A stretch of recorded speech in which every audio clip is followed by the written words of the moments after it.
What's up guys, Apathettic here, and today I'm going to talk about what I think is the best build for Voidwalker PvP. So make sure if you enjoy the video, give it a like, always appreciate it. With that out of the way, let's jump into it. So starting with the best exotic for this build, it's definitely going to be the Apathettic aspects, no question. These gloves are going to give you quick draw, the hunger, which we'll discuss a little bit later on, increased beatdown speed, and then increased throw distance. These things are ridiculous, and you'll see later in the build why. Another good exotic for PvP is the Ram, which will give you increased armor, increased lifesteal on every melee. But for this build, the best exotic is still going to be these Apathettic aspects. We also want to make sure respect for intellect and discipline. This is going to allow us to have our super as much as possible, and also always have our grenades, which also be key, which you'll see later as well. Jumping into the build itself, we have Vortex Grenade, Scatter Grenade, and Axion Bolt. Choice is easy here, guys. We definitely want the Axion Bolts.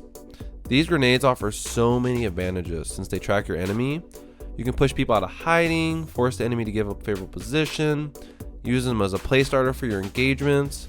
And with the maxed out discipline, that's going to allow us to have our grenade a large majority of the time. Believe it brings the recharge rate to about 25 seconds. For this next column, we're going to definitely want to go with focus bursts here. This is going to allow us to skate around the map. Skating is basically when you like jump up and down, double click the burst, and it pushes you to the ground faster. So it allows you to move around a lot faster and also get out of engagements faster. So if you're being double teamed, whatever the case may be, and you need to run away, it's going to allow you to get away that much quicker because of that focus burst. These other ones are going to make you a little too floaty, and Blink's going to lower recovery, and we never want that. Recovery is key in getting our health back, so that's going to be a no for us. In this next column, we have with the Nova Bomb, what we're going to go with, I go with personally, is Vortex. What I like about this is it gives you a large blast radius and also leaves that purple little hue that does damage to anybody inside it. This is good for keeping people off the point or off reses and threes or like trials, things like that. Also, Shatter's another good one, and this is good for sixes as well if you want to get those large multi-kills. It's going to allow you to split that Nova Bomb to those 3 projectiles and take out a large amount of people who are maybe on a capture point, things like that.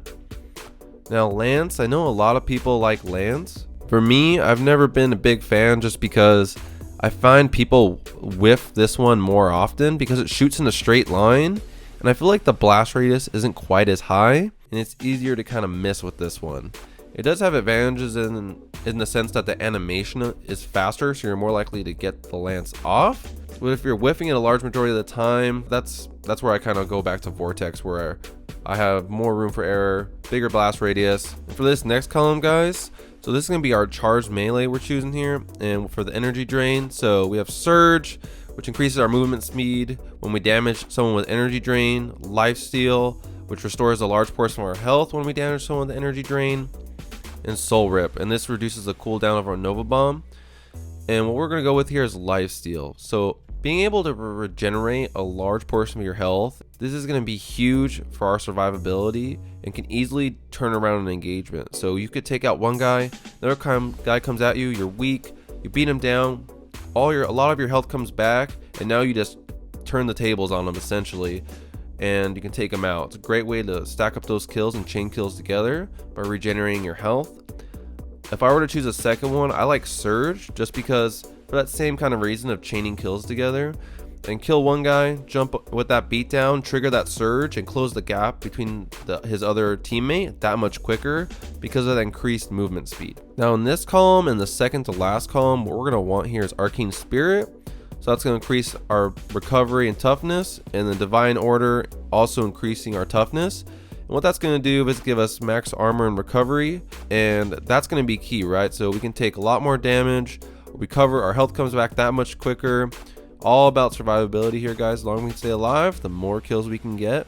Now in this column, my favorite one is Annihilate, and what this does is increases the size of explosions created by our Nova Bomb and grenades. This makes it that much harder for us to whiff our Nova Bombs since that blast radius is that much bigger, and more likely for our grenades to connect, so it's a little bit harder for people to slide under our Axion bolts, and they could do that damage that we need. Now, this is where having those Apathettic aspects is huge, because what it does is they give you the hunger. It doesn't state it specifically, but it is the hunger. So you'll basically, every time you trigger that energy drain, you're gonna get your grenade right back, and more, and your beatdown back as well. Angry Magic, that one's okay in my opinion. It's nice in theory, but it doesn't really track strongly enough to make a huge difference. So we're gonna go Annihilate, and like I said, we're gonna get that hunger, which is huge with those Apathettic aspects. That is gonna pair nicely with this column, and what we're gonna go with is Embrace the Void. What this does is whenever we kill someone with our Nova Bomb or grenade, it triggers that energy drain and restores our health. So now we're gonna get our grenades back quicker, and when our grenades kill someone, we're gonna get our health back.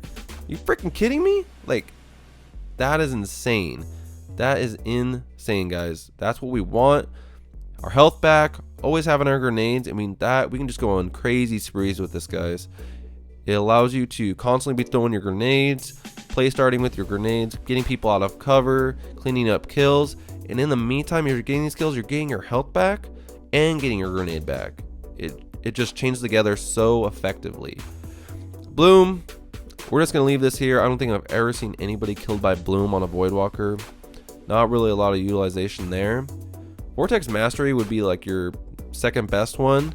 This increases the range of your Axion bolt, so they'll follow people that much farther if they even need to, and also increases the duration of your Vortex effect on your Nova Bomb. So that little purple hue will be that much longer on the point. But definitely we want this to make sure we get our grenade back quicker and get our health back constantly, guys. This is huge. So as you guys can see, this build with the Apathettic aspects is crazy OP. You'll constantly be getting your grenade and other abilities back, and consistently getting your health restored off of any grenade or super kill, giving you a whole nother level of survivability that other classes aren't able to achieve. I hope this video has helped you guys out. Make sure you subscribe if you enjoyed and want some more. Peace out.